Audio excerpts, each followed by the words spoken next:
plus delta should be less than equals to t clock to q minimum plus t combinational minimum. Okay. What is the problem is that my hold constant is increased by delta. Okay. My hold constant is increased by delta. I will put it into a box. This is very important conclusion, that positive skew degrades your hold constraint. Okay. Your what is this conclusion out of this equation is that conclusion positive skew degrades the hold constraint, hold requirement. Okay. So, this is the conclusion. So, nothing comes free in this world. So, positive skew improve the speed of your design, that is a positive point, and the negative point is that positive skew basically degrades the hold requirement, and hold requirement is very dangerous. If your chip has a hold requirement, it is very difficult to fix, because you cannot insert a buffer without a connection. Means if it is not there in the design time, you cannot insert a buffer after the chip is manufactured, but if your setup is violated, you can reduce the clock speed. So, this is the minimum timing constraint considering the positive skew. So, in this lecture we discussed about what is skew, what are the different types of skew, then we discussed about maximum and minimum timing analysis considering positive skew. Thank you for your attention.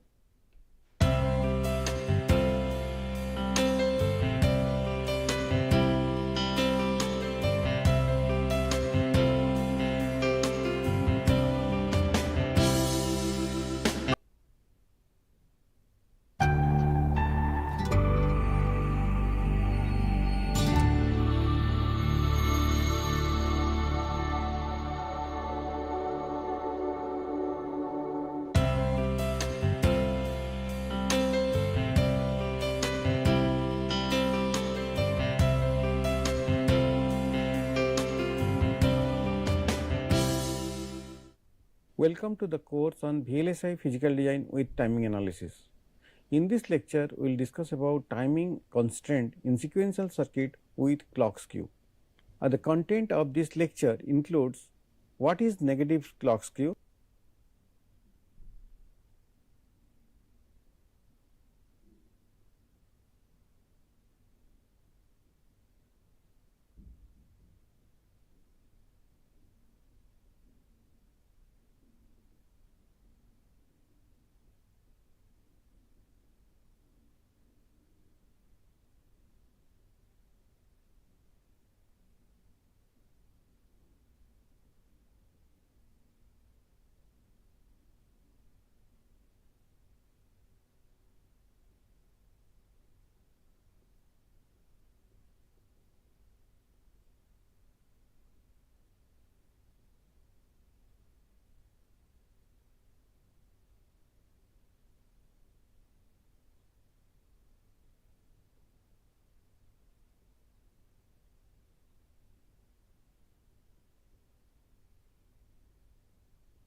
and how we can do timing analysis using negative clock skew. That maximum timing analysis or setup check with negative clock skew, and minimum timing analysis or hold check with negative clock skew. After that, we will discuss some of the examples involving clock skew, positive clock skew and negative clock skew. So, in the last class we discussed about negative clock skew. In case of negative clock skew, your clock and the data moves in the opposite direction. In this case, if you can see here, your data moves from left to right, and your clock signal is moving from right to left. You have two flip flop. One is called the launch flip flop. This is your launch flip flop, and this is your capture flip flop. Okay, so the clock signal arriving to B is faster. So the T1 will appear edge of the T1, the rising edge of the T1 will appear faster. The rising edge of the clock arriving to the capture flip flop is T1, and rising edge of the clock arriving to launch flip flop is T2. So T1 minus T2 is a negative. So that is why it is a negative skew. That is why it is called a negative skew. So now we will discuss maximum timing analysis.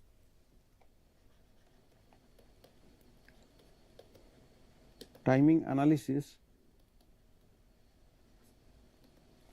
considering negative skew. Okay. So how my timing will change based on negative skew. So here I have let us say flip flop 1, flip flop 2, okay. I have a clock and clock is moving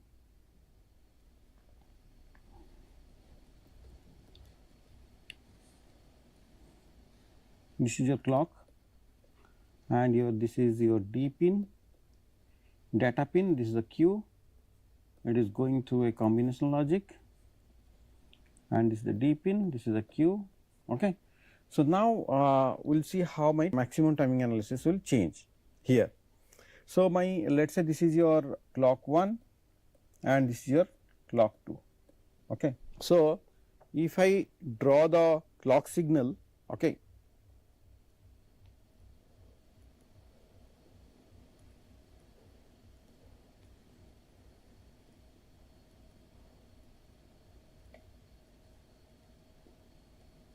like this is let us say clock 1, then the clock 2 will appear early. Okay. So let us say my clock 2 will appear early,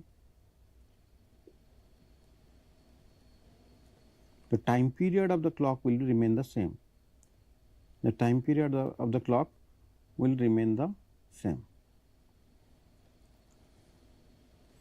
So now I have clock 1 and clock 2, and this is my skew which is negative, delta is negative, this is my skew. So here how many edges I have? Let us say this is your my first edge, this is my second edge, this is my third edge, this is my fourth edge. Okay. So basically if I can see here, okay, so the first flip flop, this is your flip flop 1, this is a flip flop 2, okay. Flip flop 1 will sample at edge 1, the flip flop 1 first point is that your flip flop 1 will sample at edge 1. Second point is that the flip flop 2 will sample or capture,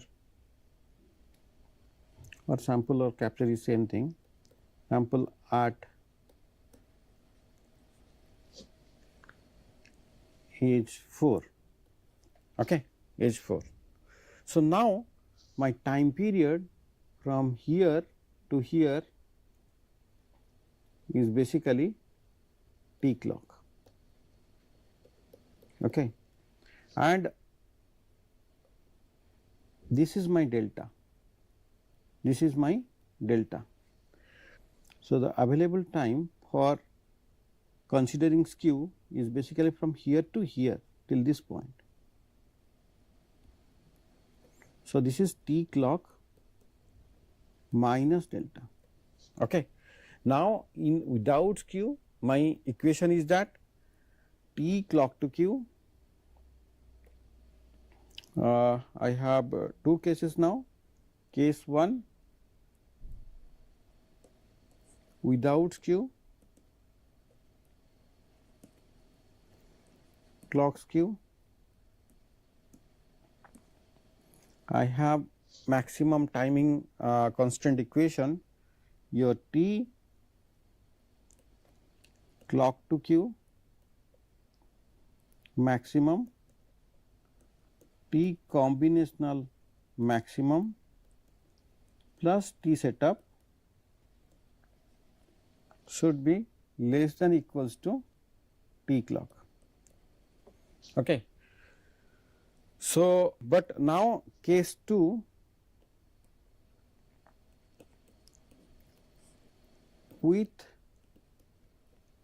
clock skew, what will happen?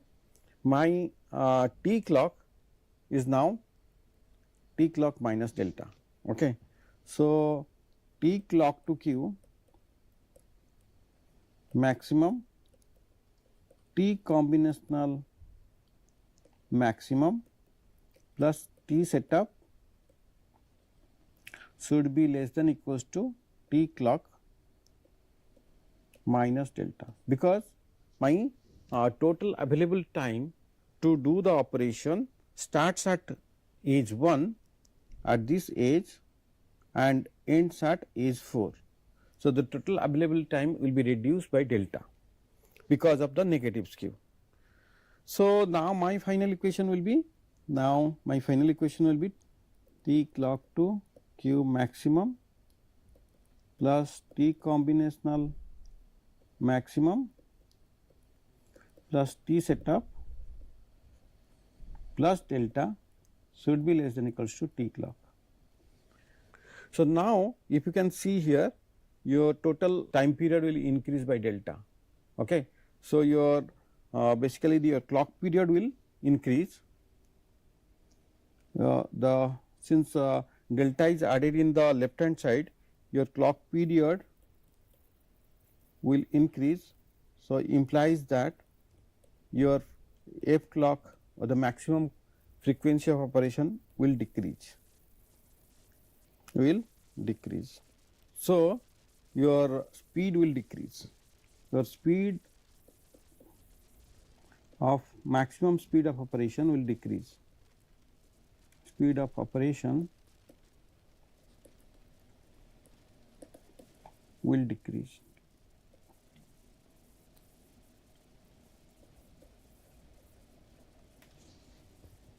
Okay. So, negative skew will impact your performance.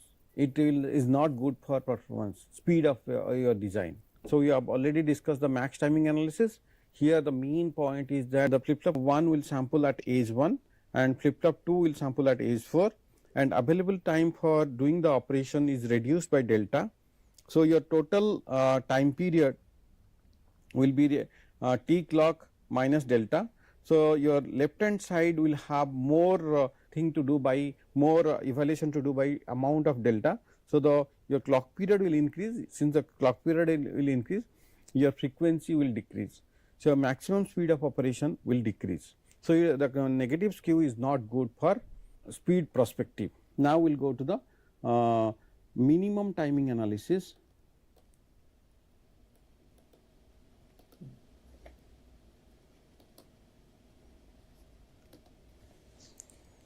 Considering negative skew.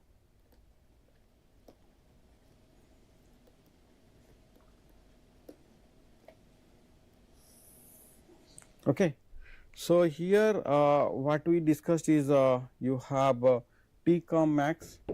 Okay. So, this is your T com max, and this I have didn't added. This is your T com, T clock to Q maximum.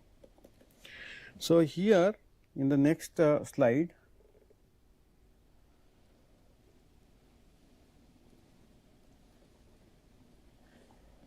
I have two flip flops. My combinational path is smaller here, your T com min and your clock to Q min.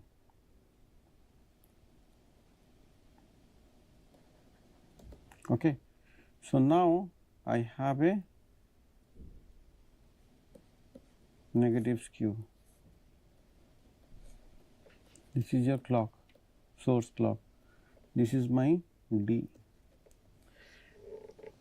Okay, this is your D, this is your Q, this is your D, this is your Q.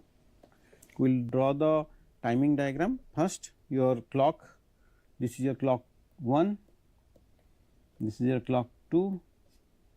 The clock 1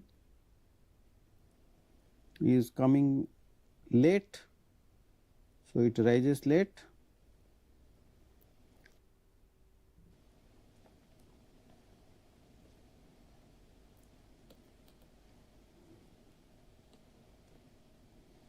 Like this.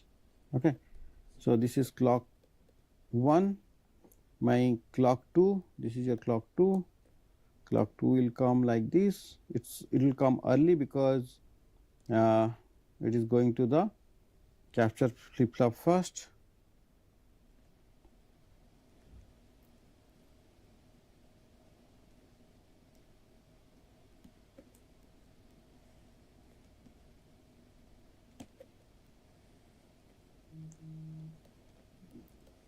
Like this.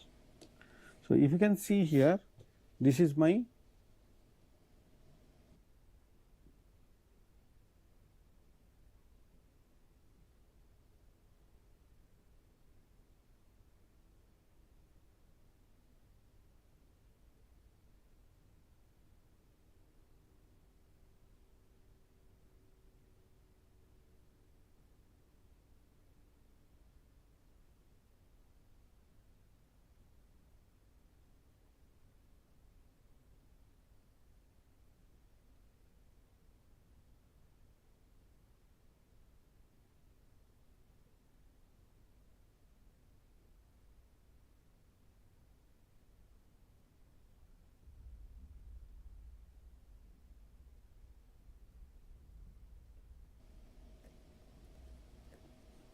delta.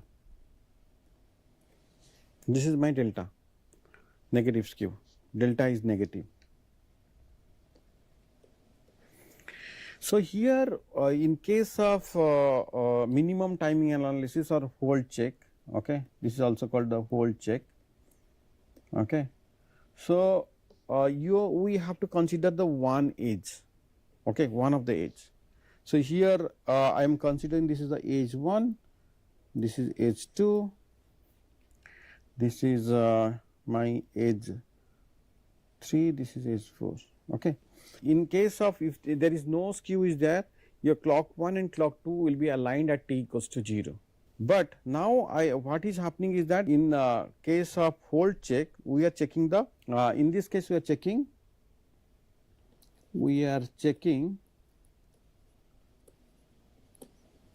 edge 1 and edge 2, okay, such that there should not be any hold violation. Okay. So, such that there should not be any hold violation. But in case of if I have no skew actually, clock basically case 1 without clock skew, my hold constraint is basically T hold should be less than equals to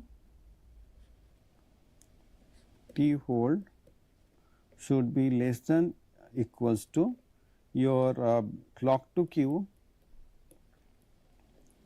minimum plus T combinational minimum. Okay. But in case of case 2, basically with clock skew, hold time with skew, negative skew actually, So, here negative skew, whatever I was talking about, negative skew only. So, your T hold will be changed to T hold plus delta. T hold plus delta, delta is negative, okay. So, will be delta, okay. So, here now, so T hold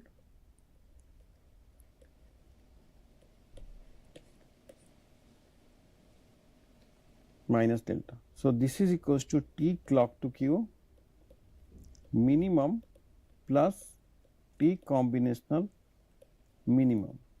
So, my hold constant with negative skew will be T clock to Q minimum plus T combinational minimum plus delta.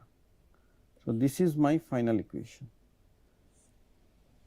in case of negative clock skew.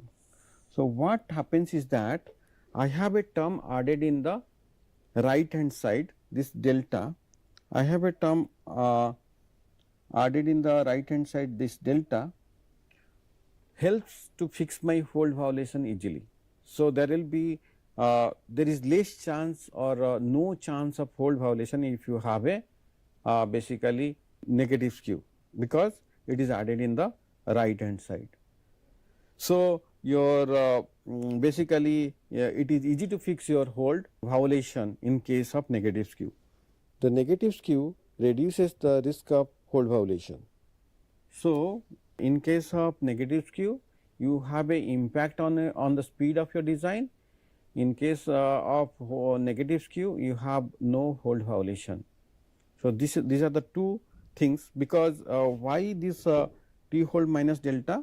Earlier we are checking the hold across this second edge. Now, this will be reduced by delta, okay, T hold minus delta. Okay. So, let us take an example how my timing analysis will impact with and without skew. With one example we will discuss this. Okay. Basically example 1. Okay. So, we have a circuits given to us. Okay. Here the left hand side I have a circuit. This is the flip flop 1, this is the flip flop 2, this is the flip flop 3. So, this is FF0, FF1, FF2. Now, I have a clock is same to all of them. So, this is the case for without skew, because the clock is arriving to all the flip flop at the same time. So, this is D, Q, there is some combinational logic is there, then D, Q, there is some combinational logic is there. Okay. So, now I have some parameters given to me to do use that. One is your T setup is 2 nanosecond, T hold is 1 nanosecond, T clock to Q is 10 nanosecond. Now, I have two combinational, let us say this is COM 1, this is COM 2, I have 2 delay. So, but it has 2 paths are there. For example, T COM 1 has 5 nanosecond, this is the max delay, and this is 2 nanosecond, this is the mean delay. Similarly, I have another thing is T COM 2, which is having 6 nanosecond is your max delay, okay, equal to 1 nanosecond for mean delay. Okay. So, now I will do the first find the maximum frequency of operation. So, find the maximum frequency of operation for this design. So, since it is a maximum frequency of operation, I will do the max timing analysis. Okay. So, my answer will be like this. Okay. So, I have to consider two paths. Okay. Case 1, path between flip flop 0 and flip flop 1. Okay. So, here my T clock. Okay. So, I have equation T clock should be greater than equals to T clock to Q, always start from rising edge of the clock. Okay. T clock to Q max. Okay. And plus T com 1, because I am considering between flip flop 0 to flip flop 1 max, plus T setup of flip flop 2 1. Okay. So, here my T clock. Okay. So, I have equation T clock should be greater than equals to T clock to Q, always start from rising edge of the clock. Okay. T clock to Q max. Okay. And plus T com 1, because I am considering between flip flop 0 to flip flop 1 max, plus T setup of flip flop 2. Okay. So, here one play setup time is given. So, it will be considered for flip flop, here in this case the flip flop 1. Okay. So, now if I change to my previous notation, I will just I can make this will be, sorry,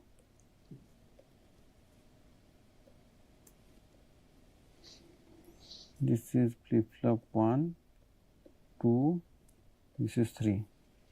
So, this is 1, 2, this is flip flop 2, correct. So, now I have basically clock to Q maximum. In this case both clock to Q max and min is same even, but if it is both the numbers will be given, you have to use the max value. So, here 10 nanosecond plus T com max,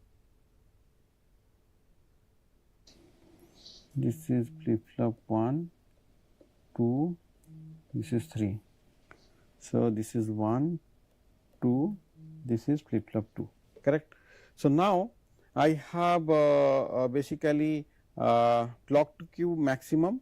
In this case both clock to Q max and min is same even, but if it is both the numbers will be given, you have to use the max value. So, here 10 nanosecond plus T com max is 5 nanosecond plus T setup is 2 nanosecond.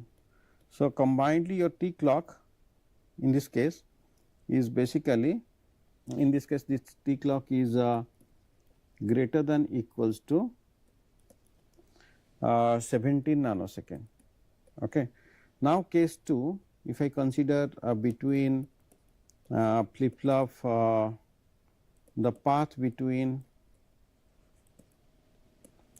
flip flop 2 and flip flop 3. So, now my T clock, okay, should be greater than equals to my clock to Q maximum. This value is 10 nanosecond plus T com 2 maximum is 6 nanosecond, correct. So, this is your T com maximum,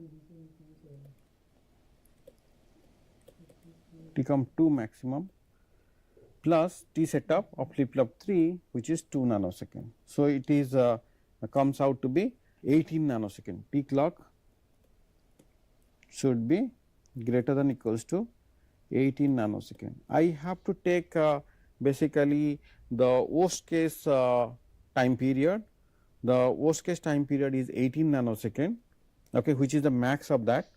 Okay. So, if I can write the maximum frequency of operation Now I have T clock should be, I should consider the max of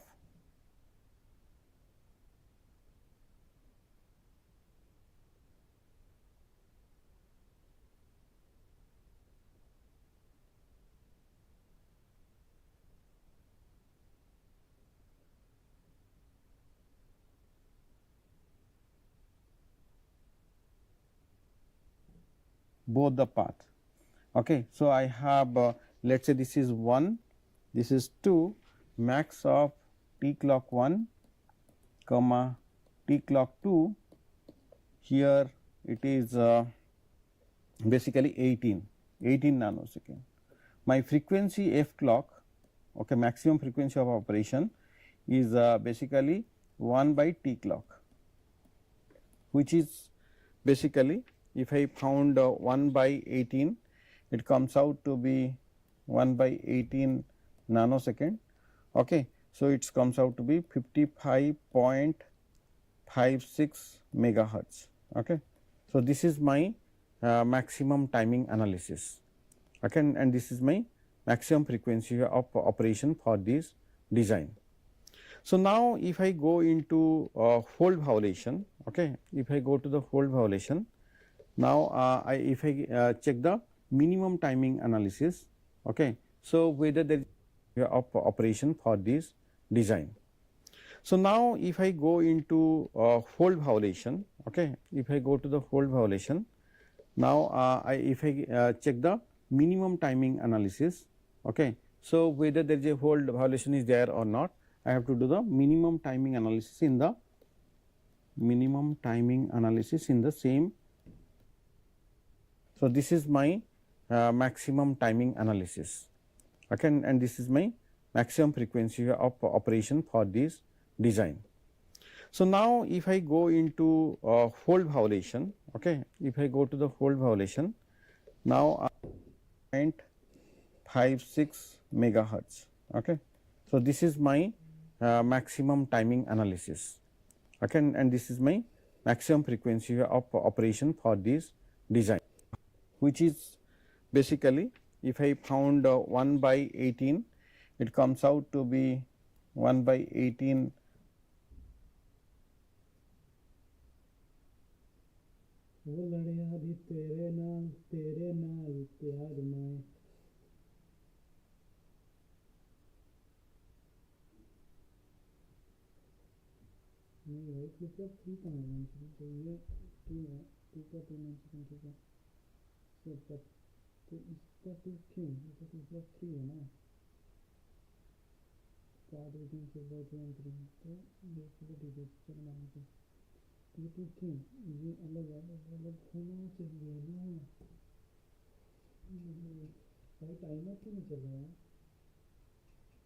nanosecond.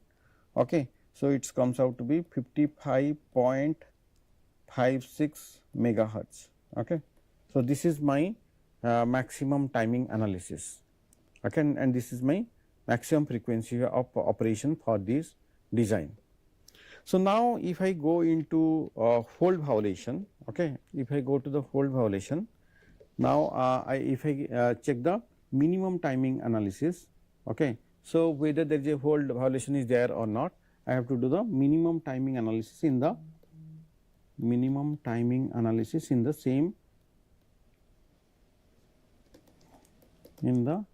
same circuit. Okay. I have two paths. So, in minimum timing analysis, fold check I am doing for the same circuit. Okay. So, fold check I am doing for the same circuit. So, what is happening here is that this T hold, okay, the case 1. So, case 1 is basically between your flip flop 1 and 2, flip flop 1 and 2.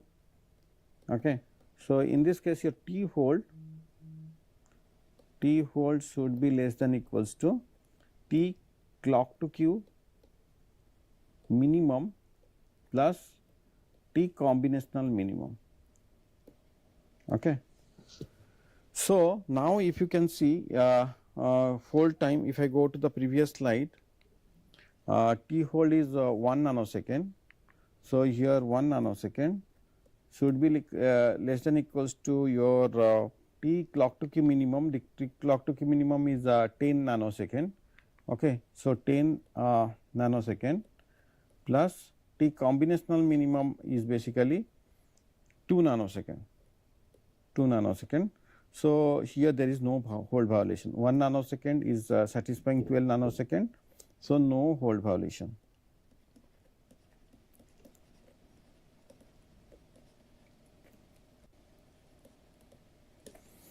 Okay. So, then let us say case 2. Okay. So, case 2 is basically flip flop 2 and flip flop 3. Okay. So, you have to consider the path between flip flop 2 and 3. So, T hold should be less than equals to T clock to Q minimum plus T combinational minimum. Okay. So, now if I see here my hold is 1 nanosecond, hold value is same for both the path, and hold value is same for both the path, and the clock to Q delay is also same 10 nanosecond plus T com minimum is basically if I go to the it is 1 nanosecond, it is 1 nanosecond. So, now this is basically your 11 nanosecond. So, it is satisfying the constraint. So, there is no hold violation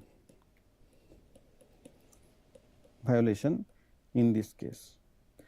Okay. So, here if I assume one thing, okay, here if I assume one thing, if I assume my T clock to Q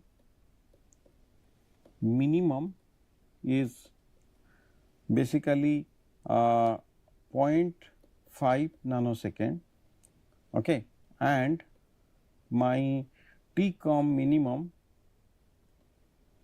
is basically 0.2 nanosecond. Okay. So, now and my hold T hold is basically T hold is let us say same 1 nanosecond. Now, if I have T hold is I have this equation, same equation I am writing to make it familiarize you how this things is working. So, T com minimum. So, your hold is 1 nanosecond. Now, this is 0.5 nanosecond plus 0.2 nanosecond. So, here this constraint is not satisfied, 0.7 nanosecond. So, this constraint is not satisfied. So, this is not satisfied. So, here there is hold violation. Okay, this is an example of how the hold violation will happen. So, basically we need to check that this is a case for hold violation. Okay. So, here one more thing you notice that hold violation does not depend upon your clock speed actually. Okay. If you change the clock speed also, you cannot mitigate or solve the hold violation problem. Only way you can solve it by inserting buffer in the combinational path. Okay. Now, we will discuss this example with clock skew. Okay. Same example with clock skew.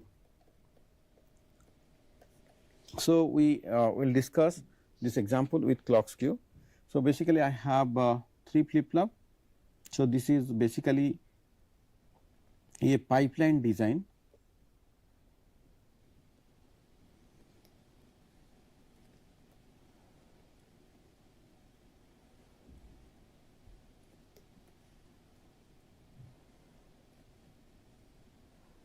Three flip flops are there. Okay, flip flop 1, flip flop 2 and flip flop 3. Okay. Now, I have a combinational delay here, now I have a combinational delay here, now the clock is going, but here we have considering positive skew. So, your clock and data is moving in the same direction. So, this is your D, this is your Q, this is your D, this is your Q, this is your D, this is your Q, and your clock is basically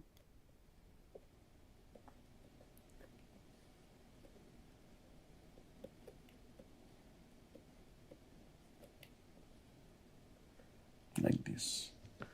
So, you can have a clock here also. In this path also you can add a buffer.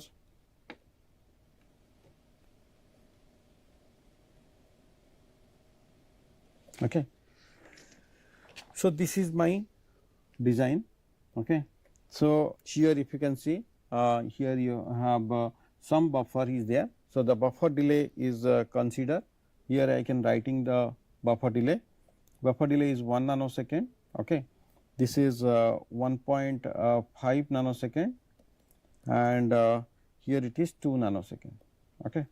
So, this is given in the example itself. Now, I will find with the both two cases. One is max frequency of operation,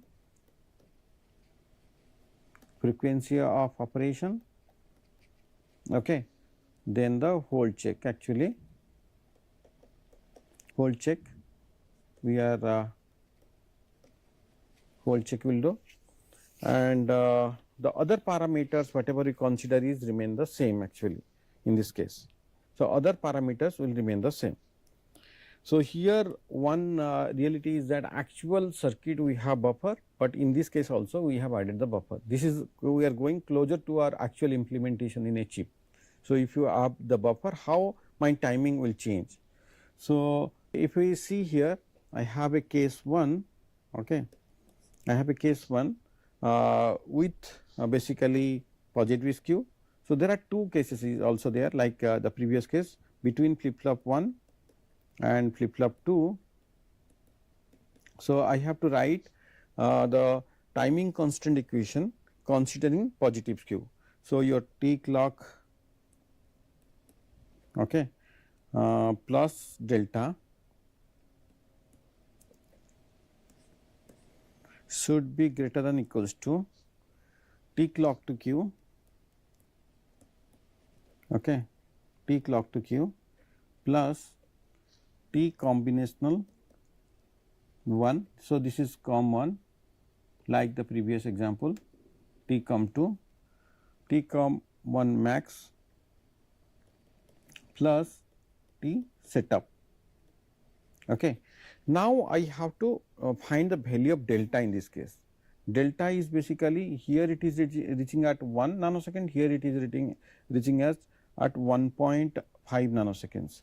So, your delta is whatever I defined earlier, the capture arrival time, capture clock arrival time minus launch clock arrival time. Here if you can see 1.5 nanosecond minus 1 nanosecond, your delta is here it is 0.5 nanosecond. So, if I substitute here my two cases, one is max frequency of operation,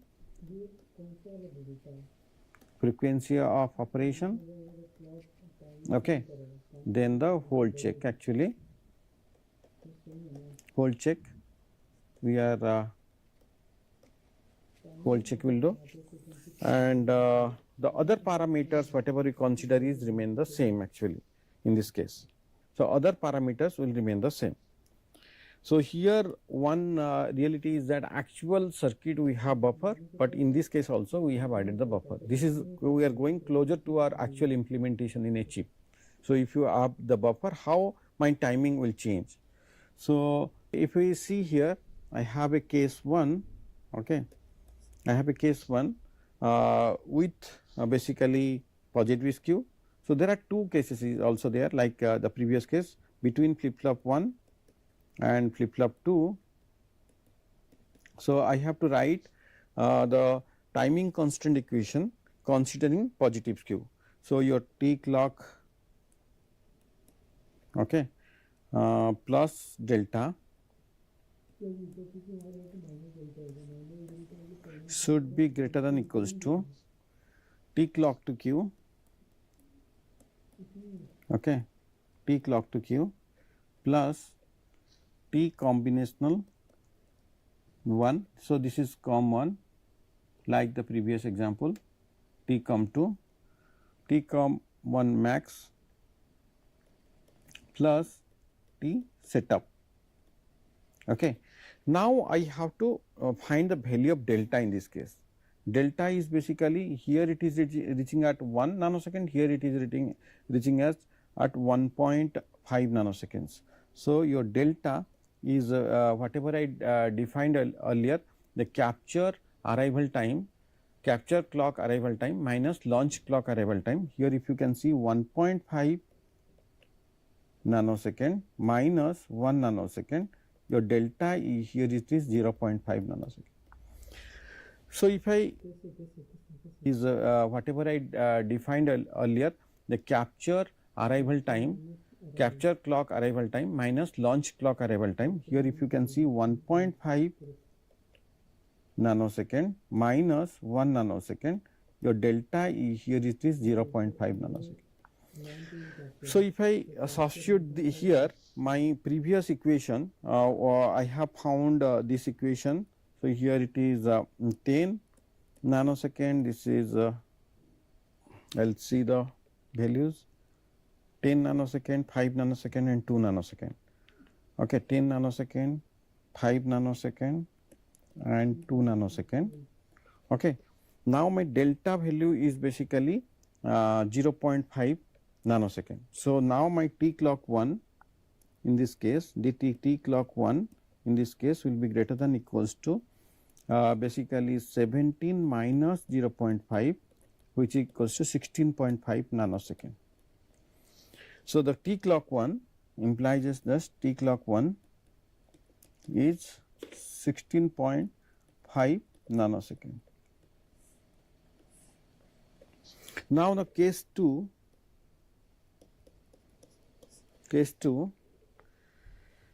basically you have flip flop 2 and 3.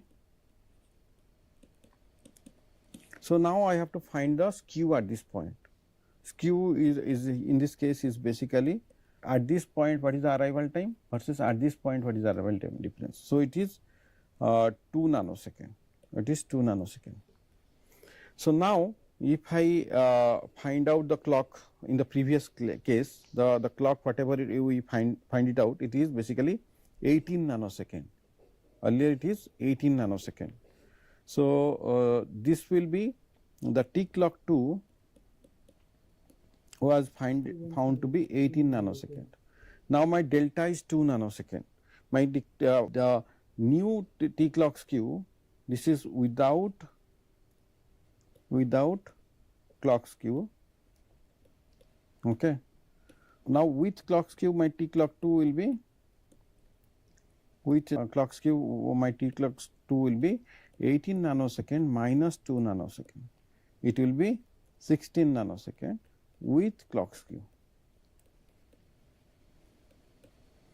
So, here now I have to find out the maximum frequency of operation.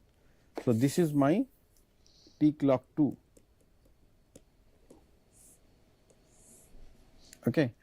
So, now I need to find out maximum frequency for operation.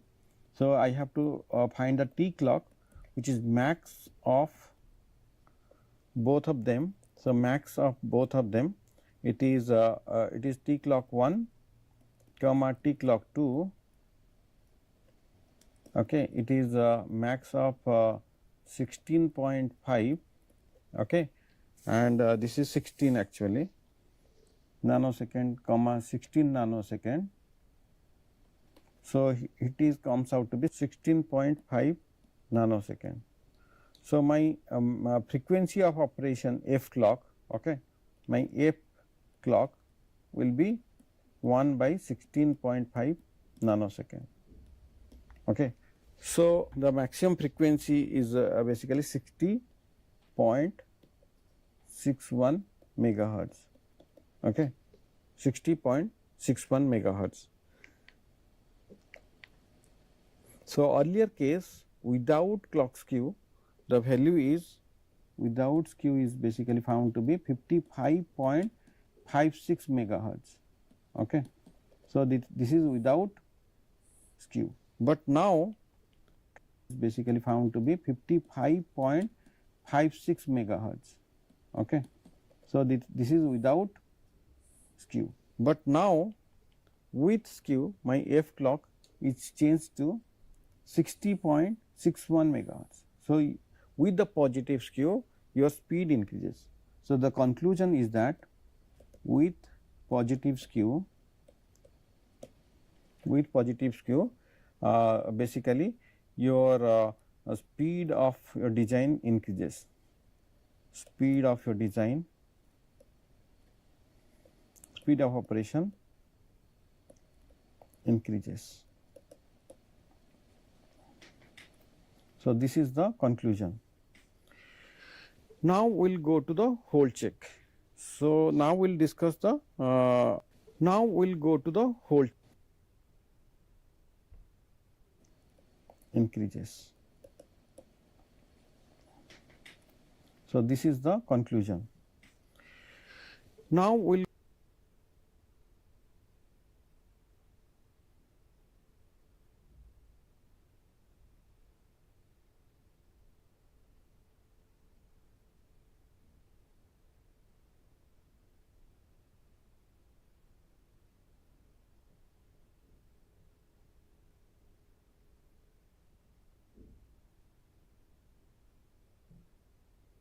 go to the hold check.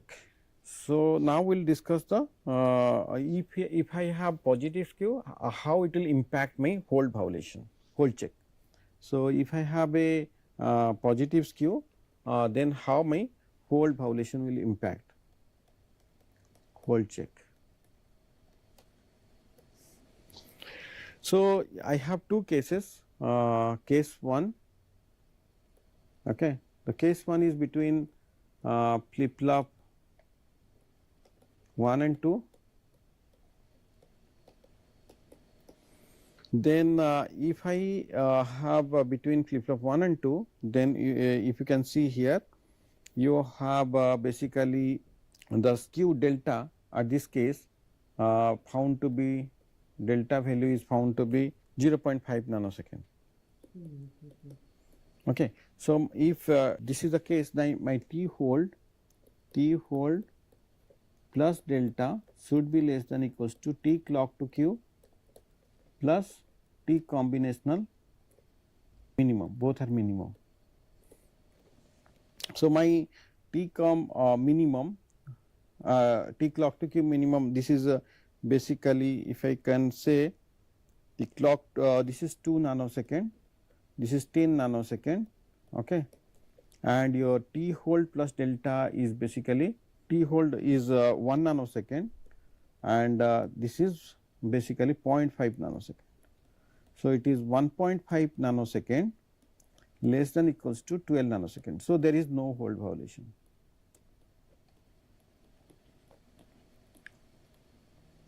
Okay, there is no hold violation. Then case 2, okay, case 2, if I take between flip flop 2 and 3, so what is the skew delta here is 2 nanosecond, okay, here this is the skew. So, this is 2 nanosecond, delta in this case is 2 nanosecond. So, now I T hold is same and delta is different, but T clock to Q as we have taken both the things same, but T com 1 here, this is T com 2, second path. So, here T hold is basically 1 nanosecond, that is no change, delta will change by 2 nanosecond and your T clock to Q minimum is basically 10 nanosecond, T combinational minimum it is 1 nanosecond, this is 1 nanosecond. So, now this is 3 nanosecond less than equals to 11 nanosecond. So, this constraint is satisfied or no hold violation, no hold violation. Okay. So, but if I assume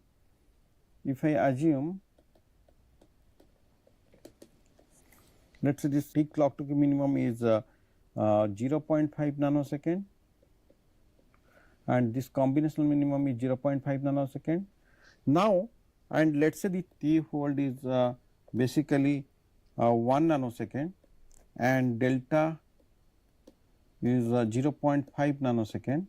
So, in this case, if I put the same equation again, t hold plus delta should be less than equals to t clock to q minimum plus t combinational 1 minimum. Okay. Now, if I apply the equation here, t hold is what? T hold is 1 nanosecond plus delta is 0.5 nanosecond should be less than equals to, this is 0.5 nanosecond, this is 0.5 nanosecond. So, it comes out to be 1.5 nanosecond less than equals to 1 nanosecond. Hence, this constant is not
met, so there is hold violation.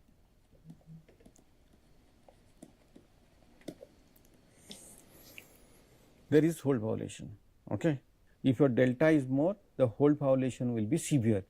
So, in order to solve the problem, you need to insert buffer in the combinational path. It cannot be solved by changing the clock frequency or frequency of operation of your design. So, hold violation is a severe issue in case of digital design. Because of the clock skew, there might be some of the paths have hold violation, which is cannot be estimated during the analysis. So, there should be more attention should be paid for doing the hold violation check in all the paths in a sequential circuit. So, we discussed about the how to do timing analysis using negative skew. We discussed about also one example how to do timing analysis with and without considering the clock skew. Thank you for your attention.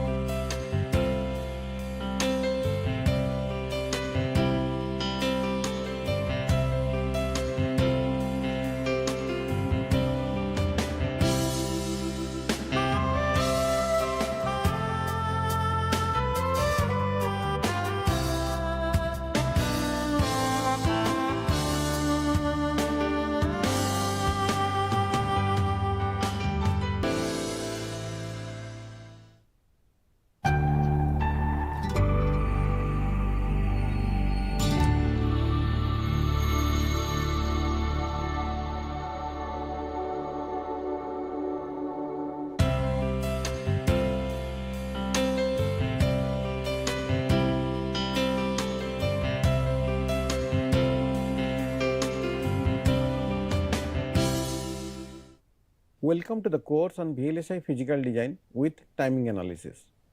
In this lecture, we will discuss about how my timing analysis of the sequential circuit will be impacted by clock jitter.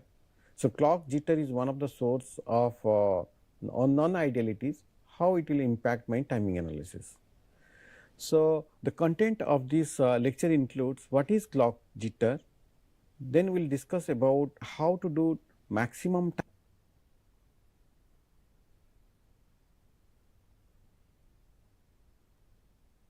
timing analysis or the setup check with clock jitter, then the minimum timing analysis or the hold check with clock jitter.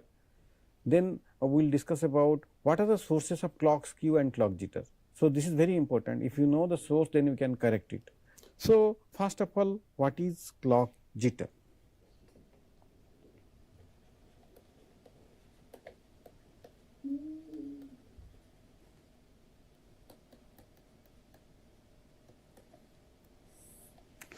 So, jitter is basically a temporal phenomena. The clock jitter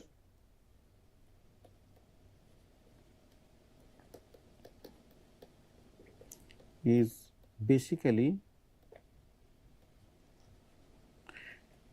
a temporal variation of clock edge.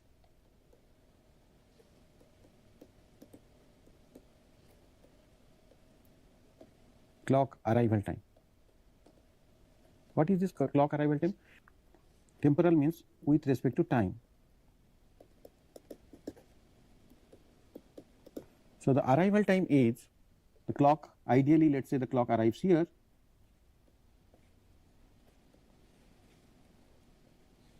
but it can arrive any time between this to this. So, it has a band of time interval at which it can arrive. So, this is called jitter, this is called basically jitter. So, it will, so the time arrival time of the clock will vary with time. Okay. So, basically the arrival time, okay, in this what it says that, what it says that is basically arrival time of the clock is will vary with time. Okay. So, in this case, what is the impact? What is the second point here is that your clock period will increase or decrease. The clock period will increase or decrease with time. Okay. Let us say I have a band here also, so in between your signal can change. Ideally, let us say the time period is this one.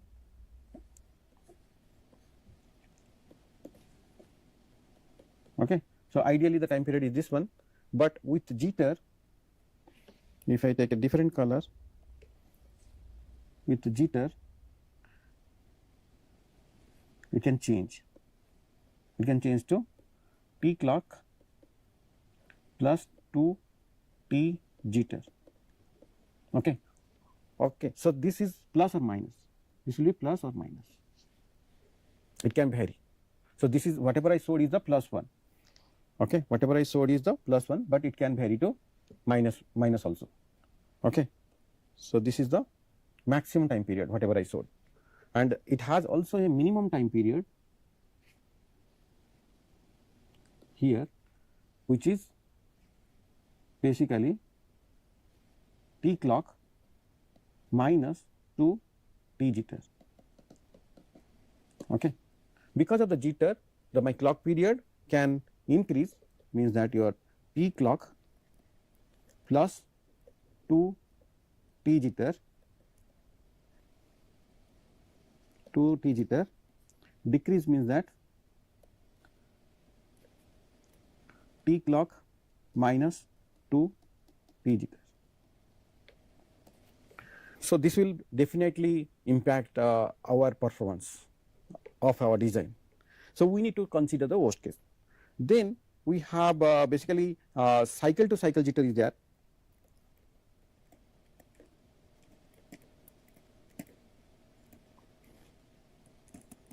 Means that,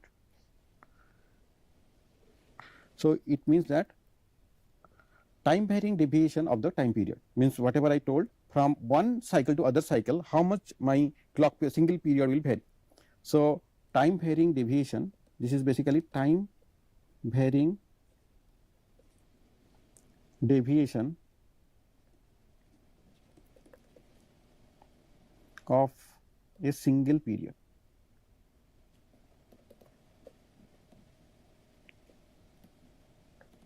Okay. So, how we can model this, because if it is there we need to model it and use in our simulation. Okay. So, how I can model this actually? So, we can model is using zero mean random variable. Okay. It can be modeled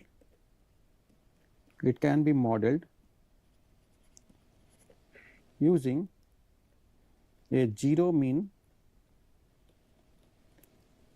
random variable.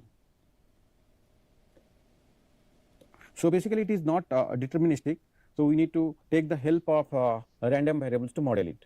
So, unlike clock skew which is more or less deterministic, here we can model this one using a zero mean random variable. The zero mean is that mean is basically across our arrival time of the clock signal. Around that we need to introduce a basically random variable whose mean of all the arrival times, average of that one will be 0. So, we will discuss about the timing analysis with jitter actually, maximum timing analysis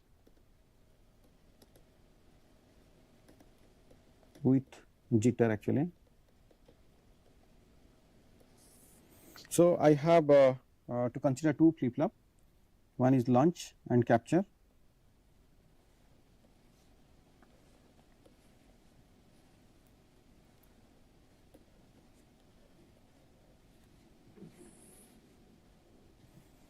So, the flip flop 1, this is flip flop 2, this is the combinational delay.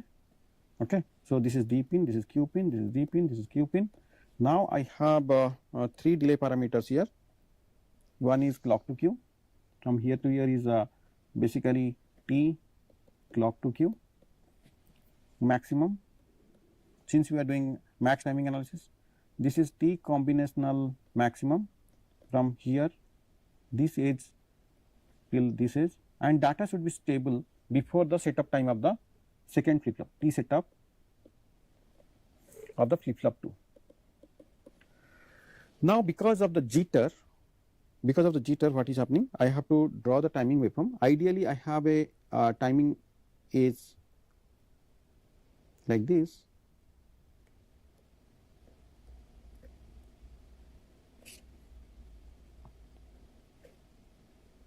Okay. Now, because of the jitter, it can arrive early or it can arrive late. Okay. So, there is a band of time it can arrive. So, it has a edge 2, it has a edge 1, this is 3. Similarly, it has a edge 4, this is 5, this is 6. Okay. So, now ideal case, okay, in case of ideal case, I have my time period this to this, which is T clock. This is my time period T clock, which is having no jitter. Okay. So, there is no jitter in this case. But if I have jitter, so your clock can vary. This is your jitter actually. This one is your T jitter, and this is both are all the things are jitter. So, your clock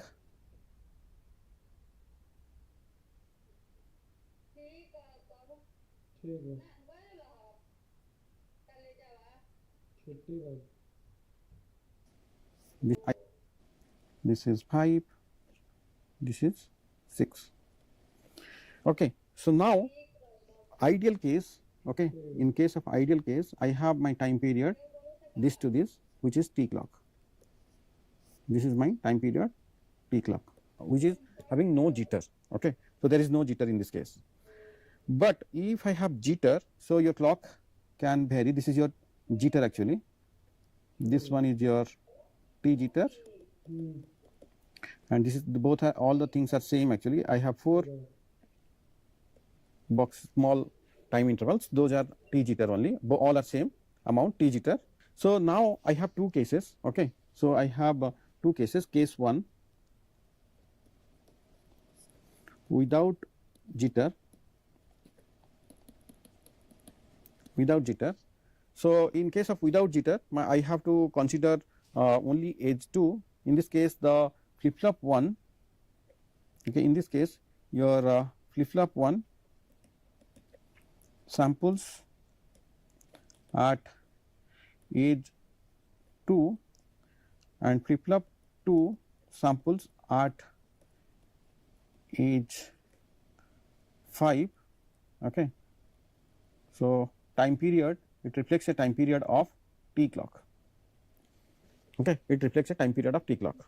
So, in this case my T clock should be greater than equals to this parameter T clock to Q maximum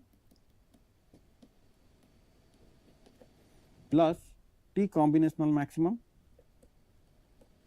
plus T setup.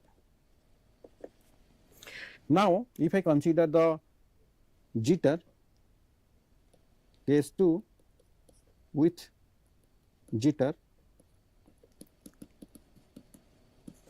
I have the flip flop 1. So, we need to consider the worst case. So, in case of worst case, the flip flop 1 will samples at basically age 3. Okay. It will samples late and captures first. Okay. So, the flip flop 2 will sample at age 4.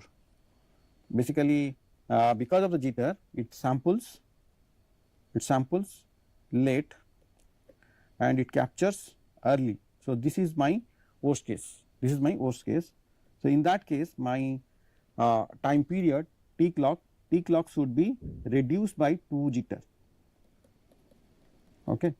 So, this amount will be reduced, this amount will be reduced, and this amount will be reduced. Okay. So, my new time period will be from 3 to 4, which is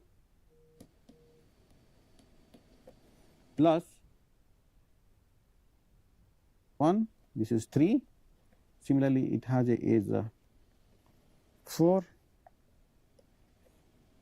this is 5, this is 6.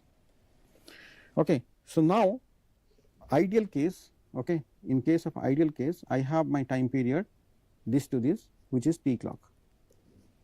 This is my time period T clock, which is having no jitter. Okay. So, there is no jitter in this case. But if I have jitter, so your clock can vary. This is your jitter actually.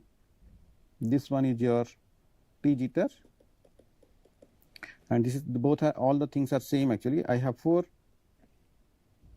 box small time intervals, those are T jitter only, but all are same amount T jitter. So, now I have 2 cases. Okay. So, I have 2 cases. Case 1 without jitter, without jitter. So, in case of without jitter, I have to consider only edge 2. In this case, the flip flop 1. Okay, in this case, your flip flop 1 samples at edge 2 and flip flop 2 samples at edge 5. Okay. So, time period, it reflects a time period of T clock. Okay. It reflects a time period of T clock. So, in this case, my T clock should be greater than equals to this parameter T clock to Q maximum plus T combinational maximum plus T setup. Now, if I consider the jitter, case 2 with jitter, I have the flip flop 1. So, we need to consider the worst case. So, in case of worst case, the flip flop 1 will samples at basically age 3. Okay. It will samples late and captures first. Okay. So, the flip flop 2 will sample at age 4. Basically, because of the jitter, it samples late and it captures early. So, this is my worst case. This is my worst case. So, in that case, my time period T clock should be reduced by 2 jitter. Okay. So, this amount will be reduced, this amount will be reduced, and this amount will be reduced. Okay. So, my new time period will be from 3 to 4, which is basically T clock minus 2 T jitter. Okay. Now, my max timing analysis equation T clock minus 2 T jitter should be greater than equals to T clock to Q maximum plus T combinational maximum plus T setup. So, in other case, T clock should be greater than equals to T clock to Q maximum plus T combinational maximum plus T setup plus 2 T jitter. Okay. So, this is my new equation. So, what happened is that it requires more time in the right hand side. So, this basically is larger.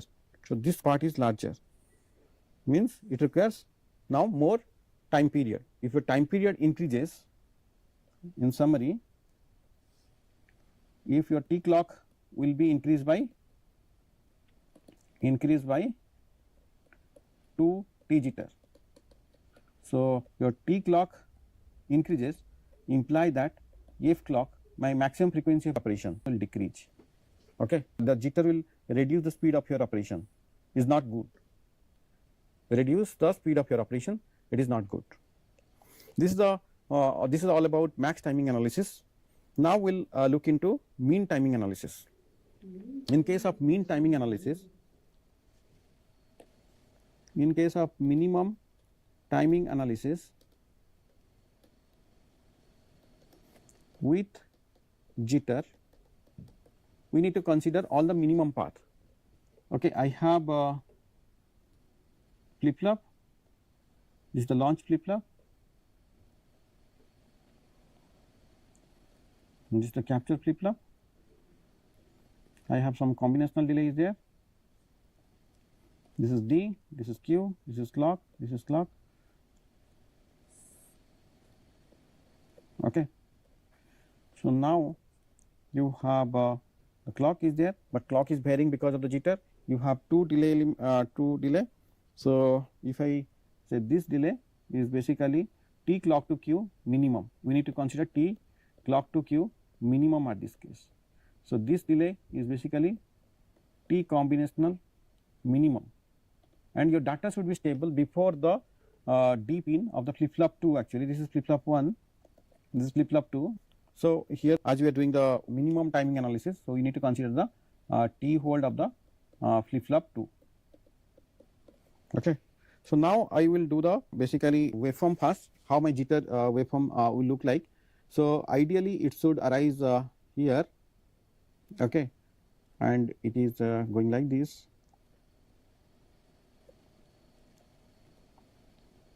So this is my edge 1, this is edge 2, and this is my edge 3. Okay. So the edge can vary any time between 1 to 3, and this is the launch clock edge. So this is capture clock edge. So here this is basically this is 4, this is 5, and this is 6. So in this case, since I am considering the minimum timing analysis, okay, minimum timing analysis, I have two cases, with jitter and without jitter. So so basically case 1, okay, without jitter. So what is happening here is that here we have to consider only the edge 2. So the edge 2 is considered by flip flop 1 and flip flop 2. Okay, edge 2 is considered for by flip flop 1 and flip flop 2, and here the hold T hold should be less than equals to T clock to Q minimum plus T combinational minimum. Okay. So your hold time does not depend upon your time period. Okay, it is independent of time period. So here this is the constant whenever there is no jitter, and we need to consider edge 2 only. Now we will consider the case 2 with jitter. So in case of with jitter, I have two edges to consider for flip flop 1 and flip flop 2. So in this case, your flip flop 1, in order to consider the worst case, the flip flop 1 should sample at edge 1, flip flop 2 should sample at edge 3. So this will create a worst case condition. So now, since the flip flop 1, this is this will be sampling edge for the flip flop 1, and this is the for the flip flop 2. Okay. Now my hold, T hold around this. Okay, this will be my T hold. Okay, this will be my T hold of the flip flop 2. Okay. So now my hold requirement is increased actually. Okay. So now earlier it is T hold, now it is T hold plus 2 T jitter. So my hold requirement is now increased from T hold to, it is increased to T hold plus 2 T jitter. Now my equation will look like T hold plus 2 T jitter should be less than equals to my T clock to Q minimum plus T combinational minimum. So this one, it will increase the impact of hold violation. So now your T hold,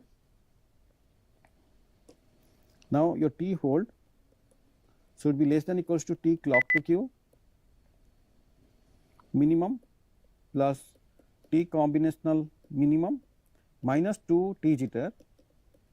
So this is my final constraint which will basically degrade your hold constraint. It will degrade the hold constraint, hold requirement compared to without jitter, compared to without jitter. So, jitter is not good in terms of max timing analysis, and it is not good in terms of mean timing analysis. So, it should be minimized as minimum as possible in your design. Okay. Now, we will discuss about the sources of skew and jitter. Okay. So, there are different sources of skew and jitter. We will discuss those in detail.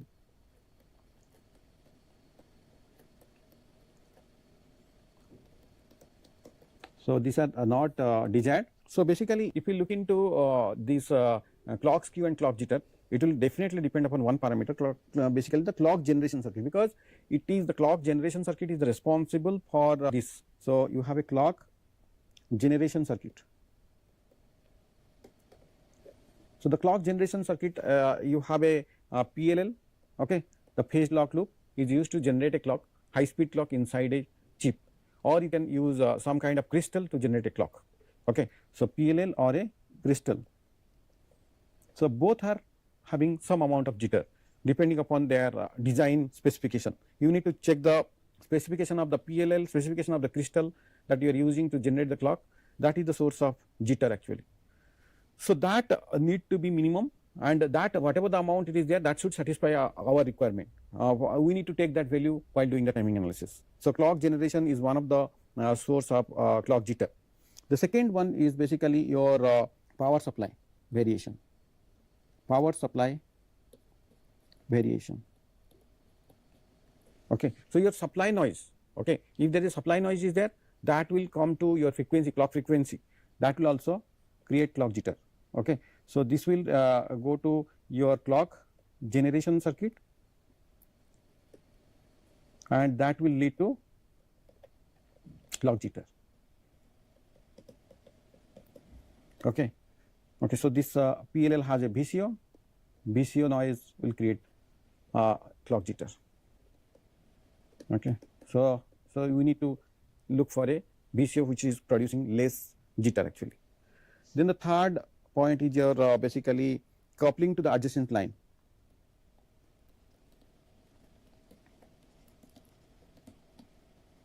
So, let us say if I have one line is there, one line is going and another line is there. So, they can couple capacitive coupling between the two lines.